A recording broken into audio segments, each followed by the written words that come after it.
लगातार 1 साल के लंबे संघर्ष तो बाद किसान जथेबंदियां दी होई वड्डी जित तो बाद किसान जथेबंदियां जदों पंजाब परतीआं तां किसान जथेबंदियां ने वड्डे फैसले लैने शुरू कीते, जिथे कुछ जथेबंदियां ने राजनीति दे विच किस्मत अजमाउण नूं सही समझिया ते कुछ जथेबंदियां ने इस दा विरोध भी कीता।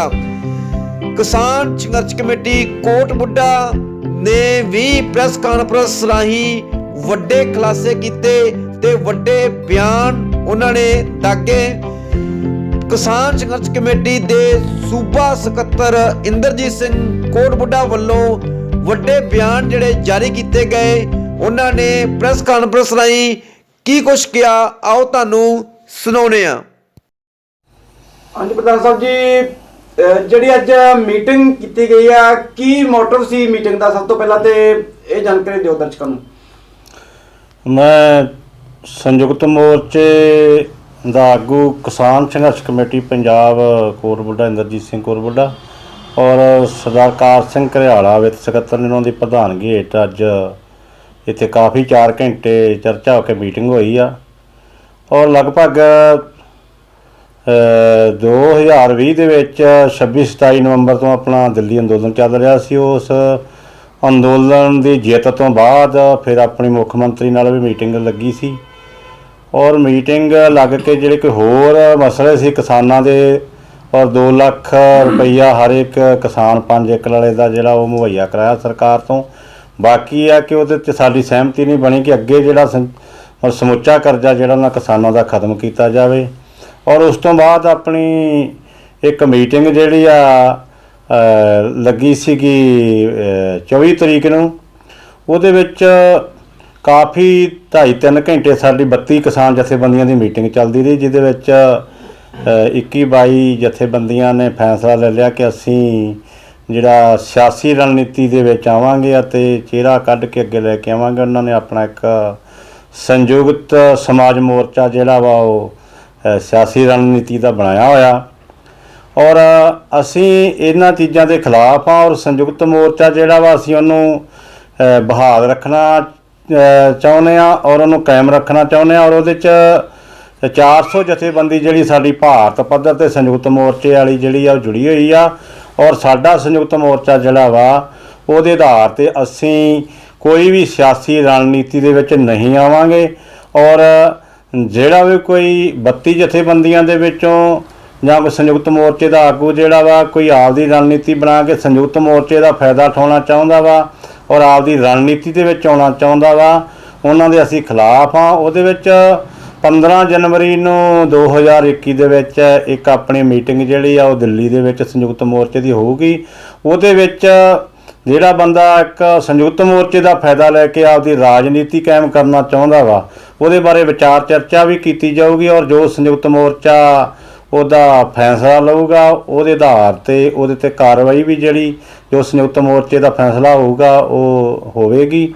ਔਰ ਸਾਡੇ ਜਥੇਬੰਦੀ ਸੰਯੁਕਤ ਮੋਰਚੇ ਦੇ ਨਾਲ ਜੁੜੀ ਹੋਈ ਆ 32 ਜਥੇਬੰਦੀਆਂ ਦੇ ਵਿੱਚੋਂ ਔਰ ਇਹਦੇ ਵਿੱਚ ਸਾਰੇ ਹੀ ਆਪਣੇ ਜ਼ਿਲ੍ਹੇ ਦੇ ਪ੍ਰਧਾਨ ਅੰਮ੍ਰਿਤਸਰ ਤੋਂ ਗੁਰਸਾਹਿਬ ਸਿੰਘ ਜੀ, ਪਰਮਜੀਤ ਸੁਖਦੇਵ ਸਿੰਘ ਜੀ ਫਿਰੋਜ਼ਪੁਰ ਤੋਂ, ਰਣਜੀਤ ਸਿੰਘ ਜਲੰਧਰ, ਕਪੂਰਥਲਾ ਆਦਿ ਤਰਨਤਾਰਨ ਔਰ ਸਾਰਾ ਸੂਬਾ ਕਮੇਟੀ ਨੇ ਅੱਜ ਇਹ ਫੈਸਲਾ ਲਿਆ ਵਾ ਕਿ ਸਾਡੀ ਜਥੇਬੰਦੀ ਪਹਿਲਾਂ ਵੀ ਸਿਆਸਤ ਤੋਂ ਰਹਿਤ ਰਹੀ ਆ ਔਰ ਅੱਗੇ ਵਾਸਤੇ ਵੀ ਜਿੰਨਾ ਚਿਰ ਤੱਕ ਵੀ ਅਸੀਂ ਜਥੇਬੰਦੀ ਦੇ ਵਿੱਚ ਸੇਵਾ ਕਰਾਂਗੇ ਸਾਡੀ ਜਥੇਬੰਦੀ ਸਿਆਸਤ ਤੋਂ ਰਹਿਤ ਰਹੂਗੀ, ਨਾ ਕਿ। ਪ੍ਰਧਾਨ ਸਾਹਿਬ ਮੈਂ ਤੁਹਾਨੂੰ ਰੋਕਣਾ ਚਾਹੂੰਗਾ, ਸੌਰੀ, ਇਹ ਜਿਵੇਂ ਤੁਸੀਂ ਕਹਿ ਰਹੇ ਹੋ ਕਿ ਸਿਆਸਤ ਤੋਂ ਪਰੇ ਰਹੋਗੇ, ਪਰ ਨਾਲ ਹੀ ਤੁਸੀਂ ਜਿਵੇਂ ਕਹਿ ਦਿੱਤਾ ਕਿ 22 ਤੋਂ ਲਗਭਗ 23 ਜਥੇਬੰਦੀਆਂ ਦਾ ਫੈਸਲਾ ਕਿ ਉਹ ਰਾਜਨੀਤੀ ਦੇ ਵਿੱਚ ਆਪਣਾ ਅਜਮਾਉਣਗੇ। ਤੁਹਾਨੂੰ ਨਹੀਂ ਲੱਗਦਾ ਕਿ ਜਿਵੇਂ ਇਤਿਹਾਸ ਦੁਹਰਾਇਆ ਜਾ ਰਿਹਾ ਵਾ, ਜਿਵੇਂ ਪੁਰਾਣੇ ਸਮੇਂ ਦੇ ਵਿੱਚ ਸਿੱਖ ਮਿਸਲਾਂ ਹੁੰਦੀਆਂ ਸਨ ਤੇ ਜਦੋਂ ਕਿ ਬਾਹਰੀ ਦੁਸ਼ਮਣ ਆਉਂਦਾ ਸੀ ਤੇ ਉਦੋਂ ਸਾਰੇ ਇਕੱਠੇ ਹੋ ਕੇ ਲੜ ਪੈਂਦੇ ਸੀ, ਉਹਦੇ ਨਾਲ ਬਾਹਰੀ ਦੁਸ਼ਮਣ ਨਾਲ ਲੜਦੇ ਸੀ, ਪਰ ਜਦੋਂ ਦੁਸ਼ਮਣ ਚਲਾ ਜਾਂਦਾ ਸੀ ਤੇ ਬਾਅਦ 'ਚ ਫਿਰ ਆਪਸ 'ਚ ਲੜ ਪੈਂਦੇ ਸੀ। ਤੁਹਾਨੂੰ ਨਹੀਂ ਲੱਗਦਾ ਕਿ ਜਥੇਬੰਦੀਆਂ ਜੇ ਇਸ ਤਰ੍ਹਾਂ ਹੋਊਗਾ ਜਥੇਬੰਦੀਆਂ ਦਾ ਆਪਸੀ ਟਕਰਾਅ ਵੱਧ ਸਕਦਾ? ਕਿਉਂਕਿ ਕੁਝ ਜਥੇਬੰਦੀਆਂ ਕਹਿ ਰਹੀਆਂ ਕਿ ਇਲੈਕਸ਼ਨ ਲੜਨਾ ਚਾਹੀਦਾ, ਕੁਝ ਨਹੀਂ। ਤੁਹਾਨੂੰ ਲੱਗਦਾ ਨਹੀਂ ਹੈ ਕਿ ਜਥੇਬੰਦੀਆਂ ਦੇ ਵਿੱਚ ਪਾੜ ਪੈ ਸਕਦਾ ਇਸ ਚੀਜ਼ ਨੂੰ ਲੈ ਕੇ? ਵੇਖੋ ਜੀ, ਜਿਹੜੀ 32 ਕਿਸਾਨ ਜਥੇਬੰਦੀਆਂ ਵਾ ਉਹ ਸੰਯੁਕਤ ਮੋਰਚੇ ਦੇ ਨਾਲ ਜੁੜੀਆਂ ਹੋਈਆਂ ਵਾ। ਜੇ 32 ਦੇ ਵਿੱਚੋਂ ਕੋਈ ਬਾਹਰ ਹੋ ਕੇ ਇਲੈਕਸ਼ਨ ਲੜਨਾ ਚਾਹੁੰਦਾ ਉਹ ਲੜ ਲਵੇ, ਪਰ ਸੰਯੁਕਤ ਮੋਰਚੇ ਨੂੰ ਨਾ ਵਰਤਿਆ ਜਾਵੇ। ਔਰ 32 ਜਥੇਬੰਦੀਆਂ ਦਾ ਅਸੀਂ ਅੱਜ ਵੀ ਚਾਹੁੰਦੇ ਕਿ ਸਾਡਾ ਜਿਹੜਾ ਉਹ ਪਿਆਰ ਬਣਿਆ ਰਵੇ, ਇਕੱਠ ਰਵੇ। ਮਗਰ ਜੇ ਉਹ ਬਾਹਰ ਨਿਕਲ ਕੇ ਸੰਯੁਕਤ ਮੋਰਚੇ ਦਾ ਕੋਈ ਪਲਾਨ ਬਣਾ ਕੇ ਆਪਦੇ ਇਸ਼ੂ ਵਾਸਤੇ ਔਰ ਸਿਆਸੀ ਲੜਾਈ ਲੜਨੀਆਂ ਚਾਹੁੰਦੀਆਂ, ਫਿਰ ਅਸੀਂ ਉਹਦੇ ਖਿਲਾਫ ਹੋਵਾਂਗੇ। ਅਸੀਂ ਸੰਯੁਕਤ ਮੋਰਚੇ ਨੂੰ ਕਾਇਮ ਰੱਖਣਾ ਚਾਹੁੰਦੇ, ਕਿਉਂਕਿ ਸੰਯੁਕਤ ਮੋਰਚਾ ਇੱਕ ਦੇਸ਼ ਭਰ ਦਾ ਇੱਕ ਪ੍ਰੈਸ਼ਰ ਆ, ਔਰ ਪ੍ਰੈਸ਼ਰ ਪਾ ਕੇ ਹੀ ਸਰਕਾਰਾਂ ਤੋਂ ਅਸੀਂ ਜਿਹੜਾ ਵਾ ਜਨਤਕ ਲੋਕਾਂ ਦੇ ਜਿਹੜੇ ਅਸੀਂ ਹੱਕ ਲੈ ਕੇ ਦੇ ਸਕਦੇ ਹਾਂ। ਮਗਰ ਜੇ ਅਸੀਂ ਅੱਜ ਇਸ ਸਿਆਸਤ ਦੇ ਵਿੱਚ ਕੁੱਦ ਪਏ ਤੇ ਕੱਲ੍ਹ ਨੂੰ ਉਹਨਾਂ ਲੋਕਾਂ ਨੂੰ ਅਸੀਂ ਕੋਈ ਵੀ ਦੇਸ਼ ਪੱਧਰ 'ਤੇ ਹੱਕ ਲੈ ਕੇ ਨਹੀਂ ਦੇ ਸਕਦੇ। ਪ੍ਰਧਾਨ ਸਾਹਿਬ, ਜਿਵੇਂ ਰਾਜਨੀਤੀ ਦੀ ਇੱਕ ਗੱਲ ਕਰੀਏ, ਇਲੈਕਸ਼ਨ ਆ ਰਿਹਾ ਵਾ ਤੇ ਇਹਦਾ ਮਤਲਬ ਕਿ ਤੁਸੀਂ ਇਲੈਕਸ਼ਨ ਜਿਹੜਾ ਉਹ ਕਿਸਮਤ ਬਦਲਦਾ ਇੱਕ ਸੂਬੇ ਦੀ ਜਾਂ ਕਈ ਦੇਸ਼ ਦੀ, ਤੇ ਫਿਰ ਤੁਹਾਡਾ ਕੋਈ ਯੋਗਦਾਨ ਨਹੀਂ ਰਹੂਗਾ ਇਲੈਕਸ਼ਨ ਦੇ ਵਿੱਚ। ਜਿਵੇਂ ਤੁਸੀਂ ਇਲੈਕਸ਼ਨ ਤੇ ਤੁਸੀਂ ਨਹੀਂ ਲੜਨਾ, ਪਰ ਜਿਹੜੇ ਲੋਕ ਨੇ, ਜਿਵੇਂ ਤੁਸੀਂ ਹੁਣ ਇਲੈਕਸ਼ਨ ਚੱਲ ਰਿਹਾ ਸਨ ਤੇ ਬਾਹਰਲੇ ਜਿੱਥੇ ਸਟੇਟਾਂ ਦੇ ਵਿੱਚ ਇਲੈਕਸ਼ਨ ਹੋਇਆ ਉੱਥੇ ਕਿਸਾਨ ਜਥੇਬੰਦੀਆਂ ਨੇ ਜਾ ਕੇ ਮੋਦੀ ਦੇ ਖਿਲਾਫ ਪ੍ਰਚਾਰ ਕੀਤਾ, ਤੇ ਪੰਜਾਬ ਦੇ ਵਿੱਚ ਕੋਈ ਇਹੋ ਜਿਹੀ ਰਣਨੀਤੀ ਨਹੀਂ ਅਪਣਾਓਗੇ ਤੁਸੀਂ? ਵੇਖੋ ਜੀ, ਜਿਹੜਾ ਬਾਹਰ ਪ੍ਰਚਾਰ ਕੀਤਾ ਵਾ, ਸਾਡੀ ਬੀਜੇਪੀ ਦੇ ਨਾਲ ਲਗਾਤਾਰ 1 ਸਾਲ 15 ਦਿਨ ਲੜਾਈ ਚੱਲੀ ਆ। ਪੱਛਮੀ ਬੰਗਾਲ ਵਾਲੇ, ਕੇਰਲਾ ਵਾਲੇ, ਉਧਰਲੇ ਪਾਸੇ ਜਿਹੜਾ ਵੀ ਬਾਹਰਲੀਆਂ ਸਟੇਟਾਂ ਦੇ ਵਿੱਚ ਪ੍ਰਚਾਰ ਹੁੰਦਾ ਰਿਹਾ ਸੀਗਾ ਕਿ ਬੀਜੇਪੀ ਨੂੰ ਹਰਾਓ, ਵੋਟ ਜਿੱਥੇ ਮਰਜ਼ੀ ਇਸਤੇਮਾਲ ਕਰ ਦਿਓ, ਪਰ ਇਹ ਦੇਸ਼ ਦੇ ਘਾਤਕ, ਇਹਨਾਂ ਨੂੰ ਅੱਗੇ ਨਾ ਆਉਣ ਦਿੱਤਾ ਜਾਵੇ। ਉਹਦੇ ਵਿੱਚ ਇਹ ਨਹੀਂ ਸੀ ਕਿਹਾ ਗਿਆ ਕਿ ਫਲਾਨੀ ਹੀ ਪਾਰਟੀ ਨੂੰ ਵੋਟ ਪਾਓ। ਉਹ ਲੋਕਾਂ ਨੇ ਆਪਦੇ ਦਿਮਾਗ ਨਾਲ ਆਪਦੀ ਵੋਟ ਦਾ ਮਤਦਾਨ ਕਰਨਾ ਹੁੰਦਾ ਵੀ ਕਿਹੜਾ ਚਿਹਰਾ ਚੰਗਾ ਵਾ, ਕਿਹਨੂੰ ਅੱਗੇ ਲੈ ਕੇ ਆਉਣਾ ਵਾ। ਇਹਦੇ ਵਿੱਚ ਪੰਜਾਬ ਦੇ ਵਿੱਚ ਘੱਟੋ ਘੱਟ 8 ਤੋਂ 9 ਚਿਹਰੇ ਸਾਹਮਣੇ ਆ ਚੁੱਕੇ ਆ। ਉਹਦੇ ਵਿੱਚੋਂ ਜੇ ਲੋਕਾਂ ਨੇ ਪਛਾਣ ਕਰਨੀ ਵੀ ਕਿਹੜਾ ਚਿਹਰਾ ਲੈ ਕੇ ਉਹਨਾਂ ਨੂੰ ਲੈ ਕੇ ਆਉਣ, ਸਾਨੂੰ ਕੋਈ ਇਤਰਾਜ਼ ਨਹੀਂ। ਪੰਜਾਬ ਦੇ ਲੋਕਾਂ ਨੂੰ ਕੀ ਅਪੀਲ ਕਰੋਗੇ ਇਲੈਕਸ਼ਨ ਨੂੰ ਲੈ ਕੇ, ਖਾਸ ਕਰਕੇ ਕਿਉਂਕਿ ਬਹੁਤ ਨਾਜ਼ੁਕ ਸਥਿਤੀ ਪੰਜਾਬ ਦੇ ਵਿੱਚ ਬਣੀ ਹੋਈ ਆ? ਇੱਕ ਤਾਂ ਕਿਸਾਨ ਮੋਰਚਾ ਜਿੱਤ ਕੇ ਆਏ ਨੇ, ਦੂਸਰੇ ਬੰਨੇ ਚੰਨੀ ਸਰਕਾਰ ਦੇ ਖਿਲਾਫ ਕਿਸਾਨ ਜਥੇਬੰਦੀਆਂ ਕੁਝ ਪ੍ਰਚਾਰ ਵੀ ਕਰ ਰਹੀਆਂ ਨੇ, ਕੁਝ ਇਲੈਕਸ਼ਨ ਦੇ ਵਿੱਚ ਉਤਰ ਗਏ ਨੇ। ਇਸ ਸਮੇਂ ਦੇ ਵਿੱਚ ਜਨਤਾ ਜਿਹੜੀ ਆ ਉਹ ਕਾਫੀ ਚਿੱਤੀ ਦੇ ਵਿੱਚ ਆ। ਕਿਸਾਨ ਜਿਹੜੇ ਉਹ ਕਿਸਾਨ ਆਗੂਆਂ ਦੇ ਚਿਹਰਿਆਂ ਵੱਲ ਵੇਖ ਰਹੇ ਨੇ ਕਿ ਕੀ ਬਿਆਨ ਦਿੰਦੇ, ਕੀ ਅਪੀਲ ਕਰਦੇ ਹੋ ਕਿਸਾਨਾਂ ਨੂੰ, ਕਿਸਾਨ ਭਰਾਵਾਂ ਨੂੰ, ਪੰਜਾਬ ਦੇ ਵੋਟਰਾਂ ਨੂੰ? ਵੇਖੋ ਜੀ, ਅਸੀਂ ਤੇ ਪੰਜਾਬ ਦੇ ਅੱਗੇ ਅਪੀਲ ਕਰਦੇ ਹਾਂ ਕਿ ਸਾਡਾ ਸੰਯੁਕਤ ਮੋਰਚਾ ਜਿਹੜਾ ਉਹ ਬਰਕਰਾਰ ਰਹਿਣਾ ਚਾਹੀਦਾ ਵਾ, ਔਰ ਸੰਯੁਕਤ ਮੋਰਚੇ ਨੂੰ ਅਸੀਂ ਕਾਮਯਾਬ ਰੱਖੀਏ। ਔਰ ਕੋਈ ਵੀ ਸਰਕਾਰ ਆ ਜਾਵੇ, ਭਾਵੇਂ ਕਿਸੇ ਨੇ ਆਪਦੀ ਕਿਸਾਨੀ ਲੈਵਲ 'ਤੇ ਰਣਨੀਤੀ ਆ, ਚਾਹੇ ਕੋਈ ਹੋਰ ਜਿਹੜੀਆਂ ਪਾਰਟੀਆਂ ਨਵੀਆਂ ਆ ਰਹੀਆਂ ਵਾ, ਜੇ ਕੱਲ੍ਹ ਨੂੰ ਉਹਨਾਂ ਦੇ ਦਿਮਾਗ ਦਾ ਚਾਹੇ ਕੋਈ ਨੀਤੀ ਦਾ ਸਿਸਟਮ ਉਹ ਖਰਾਬ ਕਰਦੀਆਂ, ਨੀਤੀ ਮਾੜੀ ਹੁੰਦੀ, ਤੇ ਅਸੀਂ ਉਹਨਾਂ ਦੇ ਖਿਲਾਫ ਲੜਾਂਗੇ। ਔਰ ਜਿਹੜੇ ਪੰਜਾਬ ਦੇ ਲੋਕ ਜਾਂ ਹੋਰ ਵੀ ਜਿੱਥੇ ਜਿੱਥੇ ਮਤਲਬ ਵੋਟ ਮਤਦਾਨ ਹੋਣ ਡਿਆ ਵਾ, ਉਹ ਆਪਦੀ ਸੋਚ ਮੁਤਾਬਕ ਦੇ ਹਿਸਾਬ ਨਾਲ ਜਿਹਨੂੰ ਚੁਣਨਾ ਉਹ ਚੁਣ ਲੈਣ ਕਿ ਕਿਹੋ ਜਿਹੀਆਂ ਸਰਕਾਰਾਂ ਦਾ ਅੱਗੇ ਪੱਖ ਰਿਹਾ, ਉਦੋਂ ਅੱਗੇ ਕਿਹੋ ਜਿਹੀਆਂ ਲੈ ਕੇ ਆਉਣੀਆਂ, ਉਹ ਆ ਜਨਤਾ ਦਾ ਡਿਪੈਂਡ। ਸਾਡਾ ਡਿਪੈਂਡ ਇਹ ਆ ਕਿ ਅਸੀਂ ਆਪਦੇ ਸੰਯੁਕਤ ਮੋਰਚੇ ਨੂੰ 400 ਜਥੇਬੰਦੀ ਸਾਡੀ ਜਿਹੜੀ ਆ ਬਿਲਕੁਲ ਇੱਕ ਮੰਚ 'ਤੇ ਖੜੀ ਆ ਕਿ ਉਹਨੂੰ ਕਾਇਮ ਰੱਖਣ ਦੀ ਲੋੜ ਆ। ਜਿਹੜੀਆਂ ਮੰਗਾਂ ਨੂੰ ਲੈ ਕੇ ਇੱਕ ਚੱਲ ਰਹੀ ਆ ਪੰਜਾਬ ਦੇ ਵਿੱਚ, ਜਿਹੜੀਆਂ ਪੰਜਾਬ ਦੀਆਂ ਮੰਗਾਂ, ਪੰਜਾਬ ਦੇ ਕਾਂਗਰਸ ਨੇ ਜਿਹੜੀ ਆਪਣੀ ਚੋਣ ਮੈਨੀਫੈਸਟੋ ਦੇ ਵਿੱਚ ਜਿਹੜੇ ਵਾਅਦੇ ਕੀਤੇ ਸਨ, ਉਹਨੂੰ ਲੈ ਕੇ ਕੋਈ ਤੁਹਾਡੀ ਜਥੇਬੰਦੀ ਵੱਲੋਂ ਕੋਈ ਪਲਾਨ ਦਿੱਤਾ ਜਾ ਰਿਹਾ ਵਾ? ਵੇਖੋ ਜੀ, ਸਾਡੀ CM ਦੇ ਨਾਲ ਮੀਟਿੰਗ ਲੱਗੀ ਸੀ 23 ਤਰੀਕ ਨੂੰ।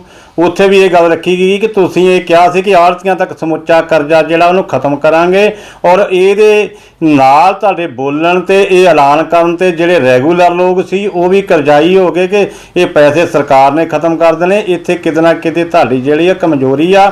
ਬਾਕੀ ਕੋਈ ਨੌਜਵਾਨਾਂ ਬਾਰੇ, ਭੱਤਿਆਂ ਬਾਰੇ ਜੋ ਵੀ ਸਰਕਾਰ ਨੇ ਵਾਅਦੇ ਕੀਤੇ ਤਾਂ ਤੁਸੀਂ ਬੁਰੀ ਤਰ੍ਹਾਂ ਫੇਲ ਹੋਏ ਜੇ। ਭਾਵੇਂ ਉੱਥੇ ਕੈਪਟਨ ਆ, ਭਾਵੇਂ ਚੰਨੀ ਮੌਕੇ 'ਤੇ ਆ ਗਿਆ, ਸਰਕਾਰ ਉਹੀ ਚੱਲ ਰਹੀ ਕਾਂਗਰਸ, ਪਰ ਉਹਦੇ ਵਿੱਚ ਜ਼ੋਰ ਦੇਣ ਤੇ ਜਿਹੜਾ 2 ਲੱਖ ਰੁਪਈਆ ਜਿਹੜਾ ਸਰਕਾਰ ਨੇ ਕੁਝ ਨਾ ਕੁਝ ਖਾਤਿਆਂ ਦੇ ਵਿੱਚ ਪਾਇਆ, ਜਿਹਦੇ 'ਚ ਸਾਡੀ ਕੋਈ ਉਹਦੇ 'ਚ ਸਹਿਮਤੀ ਨਹੀਂ ਬਣੀ, ਕਿਉਂਕਿ ਅੱਗੇ ਵਾਸਤੇ ਵੀ ਜਿਹੜੀ ਉਹ ਲੜਾਈ ਅਸੀਂ ਉਹ ਲੜਦੇ ਰਵਾਂਗੇ।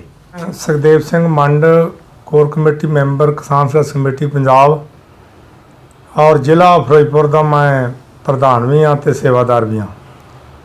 ਅੱਜ ਇੱਥੇ ਸਾਡੀ ਜਥੇਬੰਦੀ ਦੀ ਕਰੀਮ ਇਕੱਠੀ ਹੋਈ ਆ। ਸਿਰਫ ਕਪੂਰਥਲਾ, ਤਰਨਤਾਰਨ, ਅੰਮ੍ਰਿਤਸਰ ਔਰ ਫਿਰੋਜ਼ਪੁਰ, ਜਲੰਧਰ ਸਾਰੇ ਆਗੂ ਸਾਹਿਬਾਨ ਪਹੁੰਚੇ ਨੇ, ਜਿਨ੍ਹਾਂ ਦਾ ਅਸੀਂ ਧੰਨਵਾਦ ਵੀ ਕੀਤਾ ਹੈ। ਤੇ ਤੁਹਾਡੇ ਮੀਡੀਆ ਰਾਹੀਂ ਅਸੀਂ ਦੱਸਣਾ ਚਾਹੁੰਦੇ ਹਾਂ ਕਿ ਜਿਹੜੀ ਅੱਜ ਦੀ ਮੀਟਿੰਗ ਆ ਬੜੀ ਅਹਿਮ ਮੀਟਿੰਗ ਸੀ। ਸਾਡੇ ਪ੍ਰਧਾਨ ਸਾਹਿਬ ਸਰਦਾਰ ਇੰਦਰਜੀਤ ਸਿੰਘ ਜੀ ਕੋਟਬੁੱਢਾ, ਜਿਨ੍ਹਾਂ ਨੇ ਪਰਸੋਂ ਤੋਂ ਲੈ ਕੇ ਰਾਬਤਾ ਕਾਇਮ ਕੀਤਾ ਹੈ ਵੀ ਆਪਾਂ ਇਲੈਕਸ਼ਨ ਆ ਰਿਹਾ ਹੈ, ਕੋਈ 20-22 ਜਥੇਬੰਦੀਆਂ ਜਿਹੜੀਆਂ ਉਹ ਆਪਣੇ ਚਿਹਰੇ ਗਾੜੀ ਕਰਕੇ ਤੇ ਇਲੈਕਸ਼ਨਾਂ ਲਈ ਤਿਆਰ ਨੇ ਤੇ ਆਪਣੀ ਜਥੇਬੰਦੀ ਵੱਲੋਂ ਅਸੀਂ ਜਵਾਬ ਦੇ ਕੇ ਆਏ ਹਾਂ ਵੀ ਅਸੀਂ ਨਾ ਇਲੈਕਸ਼ਨ ਅੱਗੇ 20 ਸਾਲ ਤੋਂ ਜਥੇਬੰਦੀ ਤਿਆਰ ਕੀਤੀ ਆ, ਨਾ ਲੜੇ ਆ ਤੇ ਨਾ ਲੜਾਂਗੇ। ਉਹਦੇ ਵਾਸਤੇ ਤੁਸੀਂ ਸਾਰੇ ਰਾਏ ਦਿਓ ਤੇ ਅੱਜ ਸਾਰੇ ਆਗੂ ਸਾਹਿਬਾਨਾਂ ਦੀ ਇਹ ਰਾਏ ਪਾਸ ਹੋਈ ਆ, ਮਸ਼ਵਰਾ ਪਾਸ ਹੋਇਆ, ਇਹ ਮਤਾ ਪਾਸ ਕੀਤਾ ਵਾ ਕਿ ਅਸੀਂ ਕਿਸੇ ਵੀ ਪ੍ਰੈਕਟੀਕਲ ਪਾਰਟੀ ਨੂੰ ਮੂੰਹ ਨਹੀਂ ਲਾਵਾਂਗੇ ਔਰ ਨਾ ਅਸੀਂ ਕਿਸੇ ਦਾ ਸੰਯੋਗ ਕਰਾਂਗੇ ਵੀ ਆਹ ਬੜਾ ਚੰਗਾ ਇਹਨੂੰ ਵੋਟ ਪਾ ਦਿਓ। ਅਸੀਂ ਆਪਦਾ ਜਿਹੜਾ ਵਾ ਅੱਗੇ ਵੀ ਘਸੋਨਣਾ ਕੰਮ ਲੈਂਦੇ ਰਹੇ ਹਾਂ ਤੇ ਲੜਾਈ ਲੜਦੇ ਰਹੇ ਹਾਂ ਤੇ ਹੁਣ ਵੀ ਅਸੀਂ ਲੜਾਈ ਲੜਾਂਗੇ। ਤੇ ਇਹ ਲੋਕ ਜਿਹੜੇ ਆ ਇਹ ਕਿਸਾਨ ਮਜ਼ਦੂਰ ਆ, ਕਿਸਾਨਾਂ ਮਜ਼ਦੂਰਾਂ ਦੀ ਲੜਾਈ ਸੀ, ਸੰਯੁਕਤ ਕਿਸਾਨ ਮੋਰਚੇ ਨੇ ਜਿੱਤੀ ਆ, ਪਰ ਹੋ ਸਕਦਾ ਉਹ ਕਈਆਂ ਜਥੇਬੰਦੀਆਂ ਨੂੰ ਭੁਲੇਖਾ ਹੋਵੇ ਵੀ ਖਰੀ ਸਾਰੀ ਦੁਨੀਆ ਸਾਡੇ ਨਾਲ ਆ, ਪਰ ਜਦੋਂ ਅਸੀਂ ਇਲੈਕਸ਼ਨ ਦੇ ਵਿੱਚ ਜਾਂਦੇ ਹਾਂ ਉਦੋਂ ਬਹੁਤ ਕੁਝ ਸਾਫ਼ ਹੋ ਜਾਂਦਾ। ਇਹ ਇਸ ਕਰਕੇ ਅਸੀਂ ਅੱਜ ਜਿਹੜੀ ਮੀਟਿੰਗ ਕੀਤੀ ਆ ਤੇ ਮਤਾ ਪਾਸ ਕੀਤਾ ਜੀ। ਤੁਹਾਨੂੰ ਲੱਗਦਾ ਨਹੀਂ ਕਿ ਪ੍ਰਧਾਨ ਸਾਹਿਬ ਕਿ ਜੇਕਰ ਜਿਵੇਂ ਤੁਸੀਂ ਗੱਲ ਕੀਤੀ ਹੈ ਕਿ ਇਲੈਕਸ਼ਨ ਨਹੀਂ ਲੜਨਾ, ਕੁਝ ਜਥੇਬੰਦੀਆਂ ਨੇ ਇਲੈਕਸ਼ਨ ਲੜਦਾ ਤੇ ਇਹਨਾਂ ਨਾਲ ਪਾੜਾ ਪੈ ਸਕਦਾ ਵਾ ਜਥੇਬੰਦੀਆਂ ਦੇ ਵਿੱਚ, ਜੇ ਪ੍ਰਧਾਨ ਸਾਹਿਬ ਨੇ ਪਹਿਲਾਂ ਸਪਸ਼ਟ ਕੀਤਾ? ਵੇਖੋ ਜੀ, ਅਸੀਂ ਨਹੀਂ ਚਾਹੁੰਦੇ ਵੀ ਸਾਡੇ ਨਾਲ ਪਾੜਾ ਪਵੇ, ਅਸੀਂ ਮਨੋਂ ਨਹੀਂ ਚਾਹੁੰਦੇ ਵੀ ਕਿਸੇ ਨਾਲ ਸਾਡੀ ਦੁਸ਼ਮਣੀ ਜਾਂ ਸਾਡਾ ਜਥੇਬੰਦੀਆਂ 'ਚ। ਅਸੀਂ ਤਾਂ ਅੱਜ ਵੀ ਉਹਨਾਂ ਨੂੰ ਬੇਨਤੀ ਕਰਦੇ ਹਾਂ ਵੀ 20-22 ਬੰਦੇ ਜਿਹੜੇ ਤੁਸੀਂ ਸਾਡੇ ਤੋਂ ਅਲੱਗ ਹੋਏ ਹੋ, ਬੇਨਤੀ ਆ ਸਾਡੀ ਹੱਥ ਜੋੜ ਕੇ ਵੀ ਉਹ ਤੁਸੀਂ ਦੁਬਾਰਾ ਸੰਯੁਕਤ ਕਿਸਾਨ ਮੋਰਚੇ ਦੇ ਵਿੱਚ ਆਓ ਤੇ ਤੁਹਾਡਾ ਉਤਰਾ ਹੀ ਮਾਣ ਸਤਿਕਾਰ ਕਰਾਂਗੇ। ਅਗਰ ਜੇ ਪੁਆੜੇ ਦੀ ਗੱਲ ਆਉਂਦੀ ਹੈ ਤੇ ਫਿਰ ਮੋਦੀ ਨਾਲ ਤਾਂ ਸਾਡਾ ਪਿਆ ਹੀ ਹੈ, ਫਿਰ ਇਹਨਾਂ ਨਾਲ ਭਾਈ ਵੇਖੀ ਜਾਊਗੀ।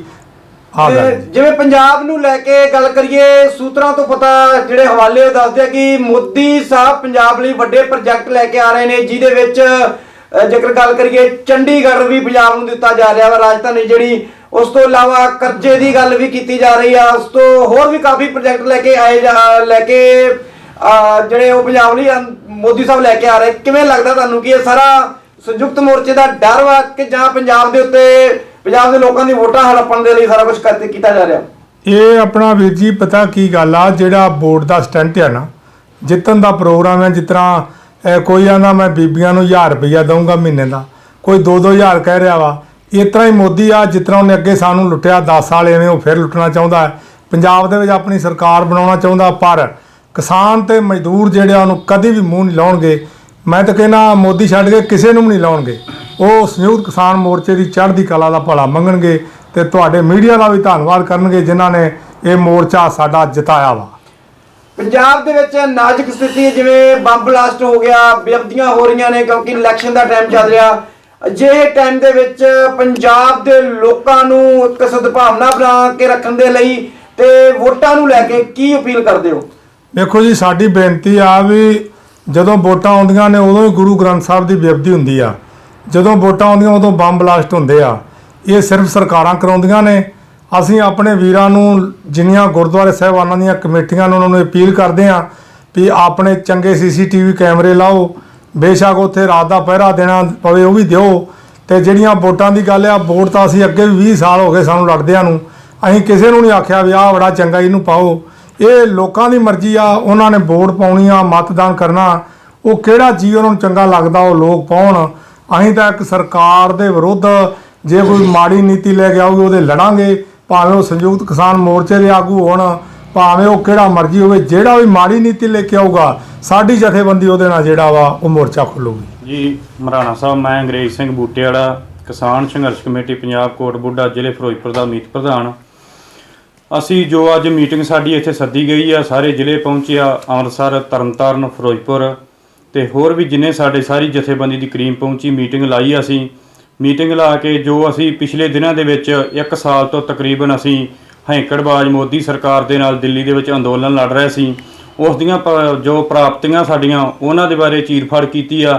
ਉਸ ਤੋਂ ਬਾਅਦ ਜੋ ਕੁਛ ਕੁ ਜਥੇਬੰਦੀਆਂ ਨੇ ਬਾਹੀਆਂ ਜਥੇਬੰਦੀਆਂ ਨੇ ਫੈਸਲਾ ਲਿਆ ਜੋ ਰਾਜਨੀਤੀ ਵਿੱਚ ਆਉਣ ਦਾ, ਉਸ ਦੇ ਵਿੱਚ ਵੀ ਅਸੀਂ ਉਹਨਾਂ ਦੀ ਨਿਖੇਧੀ ਕੀਤੀ ਆ ਤੇ ਅਸੀਂ ਆਪਣਾ ਫੈਸਲਾ ਇਹ ਰੱਖਿਆ ਵਾ ਵੀ ਅਸੀਂ ਜਿਹੜਾ ਸੰਯੁਕਤ ਮੋਰਚੇ ਦੇ ਹਮੇਸ਼ਾ ਨਾਲ ਆ ਤੇ ਅਸੀਂ ਜਿਹੜਾ ਰਾਜਨੀਤੀ ਦੇ ਵਿੱਚ ਨਹੀਂ ਆਵਾਂਗੇ, ਕਿਉਂਕਿ ਰਾਜਨੀਤੀ ਇੱਕ ਗੰਦੀ ਦਲਦਲ ਆ। ਇਸ ਦੇ ਵਿੱਚ ਕਿੰਨਾ ਵੀ ਬੰਦਾ ਇਮਾਨਦਾਰ ਹੋਵੇ, ਭਾਵੇਂ ਉਹ ਕਿੰਨਾ ਵੀ ਕਹੇ ਮੈਂ ਸੱਚਾ ਵਾਂ, ਮੈਂ ਸੁੱਚਾ ਵਾਂ, ਮੈਂ ਕਿਸਾਨਾਂ ਪ੍ਰਤੀ ਸੇਵਾ ਕਰੂੰਗਾ, ਮੈਂ ਕਿਸਾਨਾਂ ਲਈ ਆਹ ਲੈ ਕੇ ਆਊਂਗਾ, ਮੈਂ ਉਹ ਲੈ ਕੇ ਆਊਂਗਾ, ਜਦੋਂ ਵੀ ਉਹ ਜਿਹੜਾ ਹਕੂਮਤ ਦੀ ਕੁਰਸੀ ਤੇ ਬੈਠੂਗਾ, ਭਾਵੇਂ ਐਮਐਲਏ ਦੀ ਕੁਰਸੀ ਤੇ ਬਵੇ, ਭਾਵੇਂ ਸੀਐਮ ਦੀ ਕੁਰਸੀ ਤੇ ਬਵੇ, ਉਹ ਜਿਹੜਾ ਉਹਨੂੰ ਸੱਚ ਫਿਰ ਨਹੀਂ ਦਿਸਦਾ, ਉਹ ਸਿਰਫ ਤੇ ਸਿਰਫ ਭ੍ਰਿਸ਼ਟਾਚਾਰ ਦੇ ਵਿੱਚ ਡੁੱਬ ਜਾਂਦਾ ਵਾ। ਸਾਡਾ ਇਹ ਫੈਸਲਾ ਵਾ ਵੀ ਅਸੀਂ ਜਿਹੜਾ ਇੱਕ ਪ੍ਰੈਸ਼ਰ ਗਰੁੱਪ ਦੇ ਵਜੋਂ ਕੰਮ ਕਰਾਂਗੇ। ਸਰਕਾਰ ਜਿਹੜੀ ਵੀ ਸਰਕਾਰ ਆਊਗੀ, ਭਾਵੇਂ ਉਹ ਜਿਹੜੀਆਂ ਬਾਹੀਆਂ ਜਥੇਬੰਦੀਆਂ ਨੇ ਫੈਸਲਾ ਲਿਆ ਇਹਨਾਂ ਦੀ ਸਰਕਾਰ ਆਵੇ, ਚਾਹੇ ਉਹ ਕਿਸੇ ਹੋਰ ਪਾਰਟੀ ਦੀ ਸਰਕਾਰ ਆਵੇ, ਜਿੱਥੇ ਵੀ ਕਿਸਾਨ ਪ੍ਰਤੀ ਕੋਈ ਧੱਕਾ ਹੋਊਗਾ ਜਾਂ ਕਿਸਾਨ ਦੇ ਨਾਲ ਹੋਊਗਾ ਜਾਂ ਕਿਸਾਨਾਂ ਪ੍ਰਤੀ ਜਿਹੜੀਆਂ ਗਲਤ ਨੀਤੀਆਂ ਪਾਲਿਸੀਆਂ ਲਿਆਂਦੀਆਂ ਜਾਣਗੀਆਂ,